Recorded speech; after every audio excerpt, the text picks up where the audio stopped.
1432 শুভ নববর্ষের প্রথম দিনে আজকে নববর্ষের শুভেচ্ছা ইসলামের পক্ষ থেকে আমাদের দলের ভারপ্রাপ্ত চেয়ারম্যান জনাব তারেক রহমানের পক্ষ থেকে, আমাদের নেত্রী বেগম খালেদা জিয়ার পক্ষ থেকে, ইসলামের পক্ষ থেকে সবাইকে নববর্ষের শুভেচ্ছা জানাচ্ছি।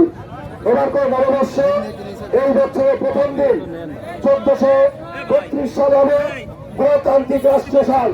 1432 সাল হবে এই দেশের একটি অবাধ নিরপেক্ষ নির্বাচনের মাধ্যম দিয়ে এদেশের গণতন্ত্র প্রতিষ্ঠা হবে। এই গণতন্ত্রের মধ্য দিয়ে দেশের আইনের শাসন, মাদক মুক্ত বাংলাদেশ, দুর্নীতি মুক্ত বাংলাদেশ, সন্তান মুক্ত বাংলাদেশ, কৃষি মুক্ত বাংলাদেশ, গণতান্ত্রিক বাংলাদেশ, আইনের শাসন বাংলাদেশ, বৈষম্যবিরোধী বাংলাদেশ, এই বাংলাদেশ প্রত্যাশা নিয়ে আগামী আজকে বিকাল 5টার সময় পুরাতন ডিসিগড় চক্রে সাংস্কৃতিক অনুষ্ঠান হবে, লোকসঙ্গীত হবে।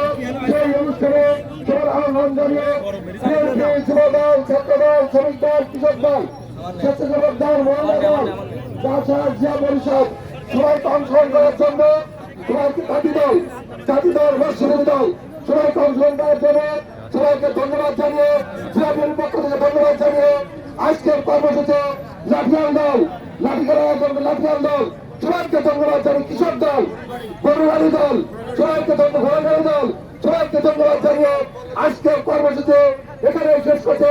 বিকাল 5টায় প্রথম শেষ করে বিকাল 5টায়, বিকাল 5টার মধ্যে পুরাতন ডিসিগড় চক্রে লোকসঙ্গীত হবে, দেশীয় সঙ্গীত হবে। সবাইকে শরীর করার আহ্বান জানিয়ে আজকে আপাতত প্রথম কর্মসূচি এখানে শেষ করছে। বিকাল 5টায় দেখা হবে ডিসি চক্রে। সবাইকে শুভ নববর্ষ, শুভ নববর্ষ। সবাইকে ধন্যবাদ।